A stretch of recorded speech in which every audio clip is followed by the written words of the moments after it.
محمد حارث یہ آئیں گے اور آپ حضرات کے سامنے روزے کی اہمیت پر تقریر پیش کریں گے. وبرکاتہ. نحمده ونصلي على رسوله الكريم محمد وآله وصحبه أجمعين.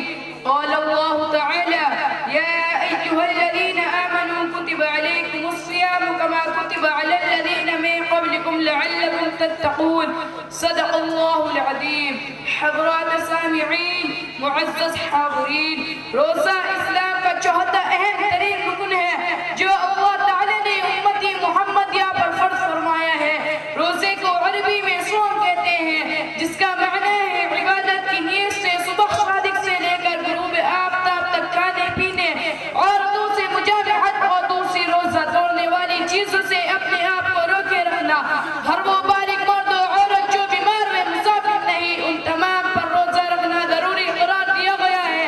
ارشاد ربانی ہے یا ایھا الذین آمنوا کتب علیکم الصیام کما کتب علی الذین من قبلکم لعلکم تتقون.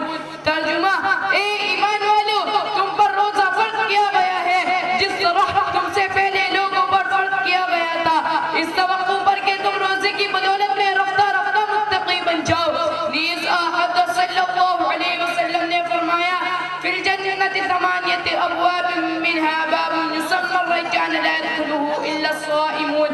جنت میں 8 دروازے ہیں، ان میں سے ایک دروازے کا نام ریجان ہے جس سے صرف روزے دار داخل ہوں گے. ایک جگہ آپ صلی اللہ علیہ وسلم نے فرمایا وَلَخَلُوفُ فَمِ الصَّائِمِ يَطْيَبُ عِندَ اللَّهِ مِن رِّيحِ الْمِسْكِ.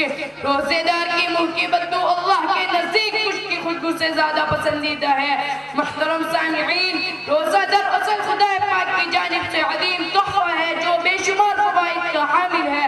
جسمانی اعتبار سے روزہ جسم میں پیدا ہونے والی بہت سی بیماریوں کو دور کرتا ہے، معدے کی غلاظت کو صاف کرتا ہے، آنتوں کی خرابیوں کو درست کرتا ہے.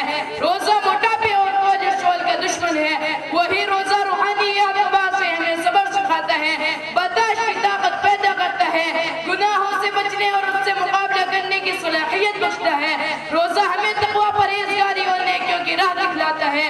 روزہ ہمیں عدل و مساوات کا سبق دیتا ہے، رحم کا جذبہ بیدار کرتا ہے، زبان اور نگاہ پر کنٹرول کرنے کا طریقہ سکھاتا ہے، بھوکے رہ کر غریبوں کے دکھ درد کو سمجھنے کا موقع دیتا ہے. اور سب سے بڑی بات یہ ہے کہ بھوکے پیاسے رہ کر اور نفسانی خواہشات و شہوانی لذات سے بچنے کی وجہ سے ایک کو نہ فرشتوں جیسی عادت حاصل ہوتی ہے اور خدا کی صفت کے وہ نہ کھاتا ہے نہ پیتا ہے، اس کی مشابہت پیدا ہوتی ہے جو یقیناً خدا کو بہت پسند ہے. یہی وجہ ہے حضور صلی اللہ علیہ وسلم نے اللہ تعالیٰ کا ارشاد نقل کیا ہے کہ الصوم لی وانا اجزی بہ. روزہ میرے لیے ہے اور میں ہی اس کا بدلہ ہوں. حضرات، جیسا کہ ابھی آپ نے روزے کے فوائد سنے، لیکن اس کے لیے ضروری ہے ہم روزے میں ہر قسم کے گناہوں سے بچیں، اپنی زبان کو جھوٹ، غیبت اور گالی گلوچ سے بچائیں، ورنہ ہمارا روزہ بیکار ہو جائے گا. ٹھیک ہے بیٹا، جزاکم اللہ خیر.